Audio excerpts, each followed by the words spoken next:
Just- wọ́n ti dá your fasting and stop your prayer and stop. o ò lè ṣe evangelism bó ṣe ṣe You mọ́. don't do evangelism the way you used to do it before. ìdádúró ọ̀tá ni o. That is a stop. Ìyẹn tẹ̀mí nìyẹn, ọfà ni ó ta sí ọ.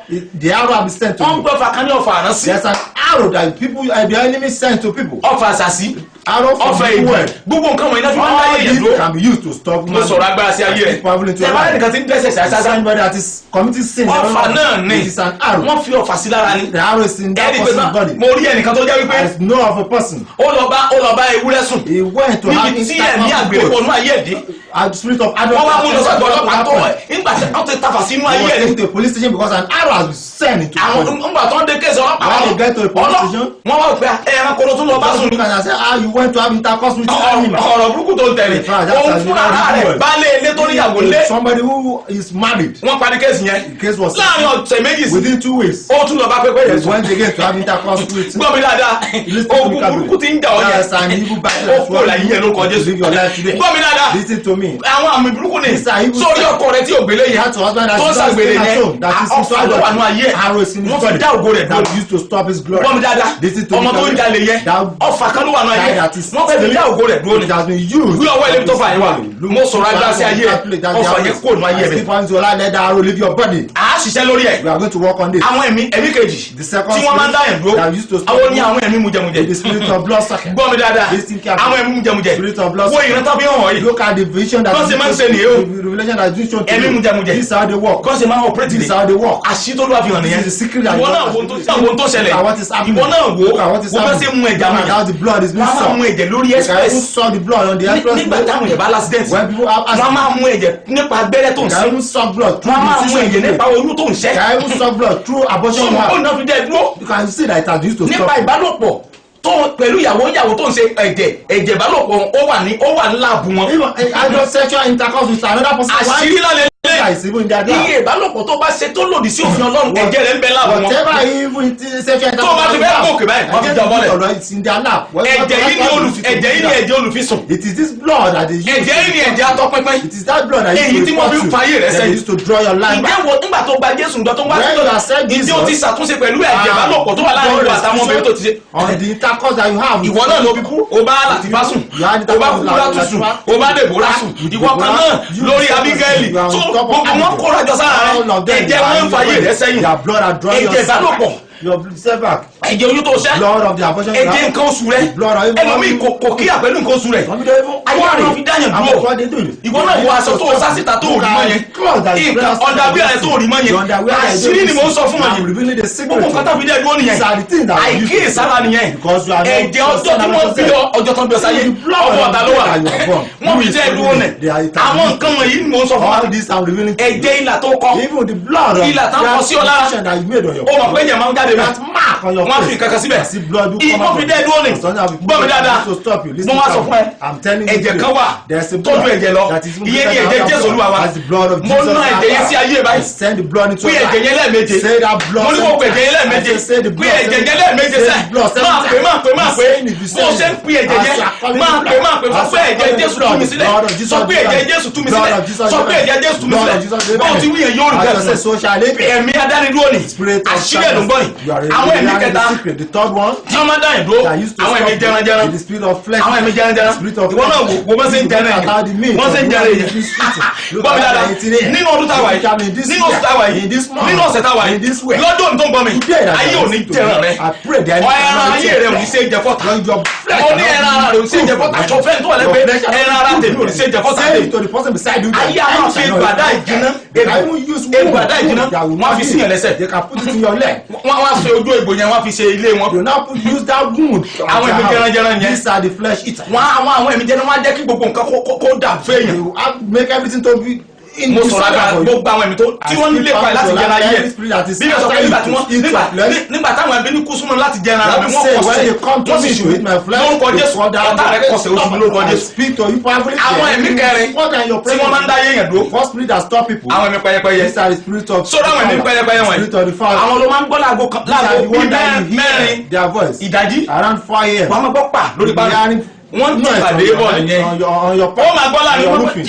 They be making noise. People stand sórí in the wọ́n lọ pàdé they are wọn. going to their meeting. àwọn ẹ̀mí pẹ́yẹpẹ́yẹ Spirit of the kò síbi tí Father. wọ́n lè fòde. There is nowhere you are going to the book of Genesis. I remember a man. ó lọ sí Germany. He went to Germany. ó rò pé bóyá wọn ò rí wọn. He didn't know that they látàbúlé ìyá ẹ̀ ti fò lọ sí Germany. Then the mother now Ó sì flew bí from ẹyẹ. the village to Germany. ó nígbà tí ẹyẹ bọ́lẹ̀ ní He said when the òtẹ́ẹ̀lì. boy ó lóun sọ pé ẹyẹ gbóni lẹ́yìn ẹyẹ dẹ̀ parada ó dẹ̀ níyà Then rẹ̀. the boy now change and turn to his mother. ìyá rẹ̀ sọ pé The Ṣẹ́gun mother said Ṣẹ́gun. Ṣẹ́gun ó ń bọ̀ bí o sọ fún You come here. mi pàdé mi lábúlé Please meet me in the village. lẹ́sẹ̀kẹsẹ̀ Immediately. ó lọ lápá lẹ́sẹ̀ He was níjọ́ kejì náà rìpọ́tù ẹ̀. The second day was deported. àwọn ẹ̀mí pẹ́yẹpẹ́yẹ This is the spirit of wọ́n dá ògùn ẹ̀dọ́ ní His Germany glory has been wọ́n dá stored padà in sábúlé Germany, and he was sent lẹ́yìn to oṣù the díẹ̀ ó fàyè rẹ̀.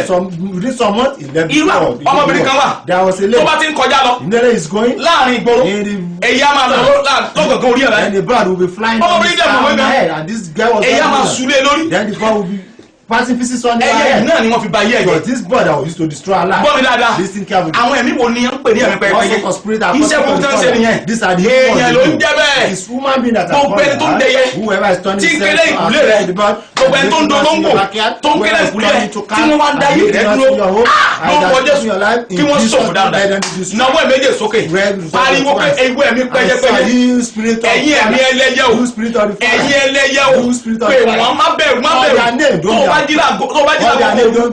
tó o bá jí lágo If you wake up in the midnight, gbìyànjú kó o gbàdúrà yìí pray this sí ọgbẹ́ gbogbo ilé rẹ̀ into the four corners pẹ̀lú Psalm 104 with Psalm 104. kàálẹ̀ méje Read it 7 ṣé bẹ́ẹ̀ times. fún ọjọ́ méje Do it for 7 sọ gbogbo days. àtúrò àṣírí ẹlẹ́yẹ Say, Lord, reveal the àṣírí secret of ẹlẹ́yẹ the Father. èyí tó wà nínú ilé mi That is in my ìtúrú house. ayé mi That is troubling my lẹ́nu life. ohun tó o bá ní kó o pè mí Whatever you see, sórí call nọ́mbà me. tá a fi hàn This yìí number that àṣírí is wà nínú ayé There's a secret bẹ́ẹ̀ yóò bá wà of àṣírí God. ayé If you don't know the secret of the kò world, lè làlú nínú ayé you o shall not.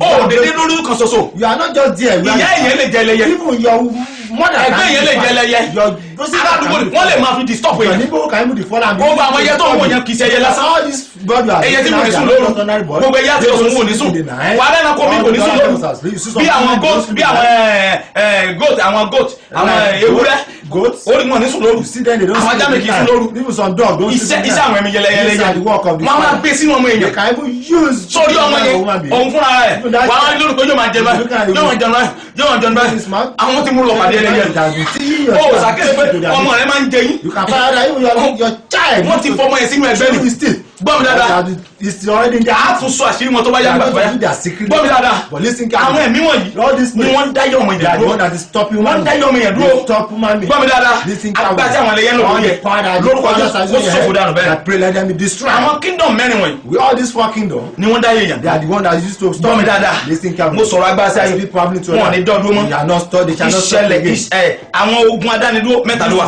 There are three battles Number that one, stop ogun adánidúró. The battle that stop people. mẹ́ta ló wà There are three of them. ogun àkọ́kọ́ náà pè ní First ogun one, àfàkókò ẹni the ṣòfò battle of time waster. kó jáde láyé Let ẹ̀bẹ̀ them live your life. ogun The kejì second one ogun is go slow the battle of ghost. ogun kẹta The third one, ogun hold up the battle of Odor. mo wá pa ogun mẹ́tẹ̀ẹ̀ta pọ̀ Now combine nínú the ayé three ẹ̀ battle into lórúkọ your Jésù life. o ò ní rí wọn mọ́ You shall not see them ní again. ìtí ń bọ̀ The one that is iṣẹ́ ìrànṣẹ́ tí ń bọ̀ coming. The a ministry ó that ṣe is coming. iṣẹ́ ìrànṣẹ́ lórí àṣírí àwọn ẹni dè We are going to walk. níbẹ̀ láti máa sọ gbogbo àwọn nǹkan tó ní agbára wọn fún wa of those in àwọn ìṣẹ̀lẹ̀ adánidúró the mìíràn spirit of all others events that mo ti used sọ to fún wa stop pé olè wọn a máa fi dáhùn dúró Stealing, they can use ìjàmbá to stop you. ọlọ́pàá Accidents, àtàwọn nǹkan mìíràn police, àwọn they ṣe can all àwọn those ṣe things. àwọn ọlọ́pàá òkùnkùn máa wà Even tí wọ́n ń dá